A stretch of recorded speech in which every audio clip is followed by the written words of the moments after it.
வா அப்ப படிக்காத்துரு முட்டாளடா பிரவீன்.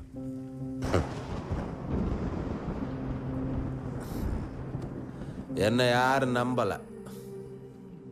நான் படிக்கலைன்னு என் குடும்பத்திலே இருந்து என்ன ஒதுக்கிட்டாங்க. என்ன நம்பின ஒரே ஒரு ஆளு அம்மா மட்டும்தான். என்ன நம்பினதுனால அவ குடும்பத்திலே இருந்து அவளை ஒதுக்கிட்டாங்க. ஒருவேளை சோத்துக்கு கூட வழி இல்லாம ரோட்ல நின்று இருக்கோம். ஒண்ணுமே இல்லாம இருந்த என்ன ஒரு பேக்கரி கடை ஓனர் ஆக்கிட்டான் அம்மா. ஆனா என்னன்னா, ஒரு பேக்கரி கடை ஓனரா இருந்தாலும் என்ன எவரும் மதிக்க மாட்டாங்க. ஏன்னா என்கிட்ட படிப்பு இல்லை.